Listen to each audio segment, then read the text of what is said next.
വിൽപ്പനയ്ക്കായി ജീപ്പിൽ കടത്തിയ 20 ലിറ്റർ മദ്യവുമായി ഒരാൾ പിടിയിലായി. ഭീൽറാം സ്വദേശി ഗണേശനെയാണ് അടിമാലി നാർക്കോട്ടിക് എൻഫോഴ്സ്മെന്റ് സംഘം പിടികൂടിയത്. അടിമാലി നാർക്കോട്ടിക് എൻഫോഴ്സ്മെന്റ് സ്ക്വാഡിലെ assistant excise inspector grade Dileep എൻകെയും സംഘവും ചേർന്ന് ചിന്നക്കനാൽ ബീൽറാം ഭാഗത്ത് നടത്തിയ പരിശോധനയിലാണ് ബീൽറാം സ്വദേശി ഗണേശനെ പിടികൂടിയത്. 20 ലിറ്റർ മദ്യവും ഉദ്യോഗസ്ഥർ പിടിച്ചെടുത്തു. മദ്യം കടത്തിക്കൊണ്ടുവന്ന പ്രതിയുടെ മഹേന്ദ്ര ജീപ്പും കസ്റ്റഡിയിലെടുത്തു.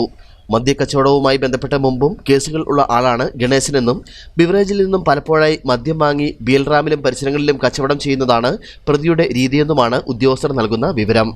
Preventive officer Biju Mathew, civil excise ഓഫീസർമാരായ KM സുരേഷ്, B പ്രശാന്ത്, അബ്ദുൽ ലത്തീഫ്, ധനീഷ് പുഷ്പചന്ദ്രൻ, മുഹമ്മദ് ഷാൻ, സുബിൻ വർഗീസ് എന്നിവർ ഉൾപ്പെടുന്ന സംഘമാണ് പ്രതിയെ പിടികൂടിയത്. News bureau, Adimali.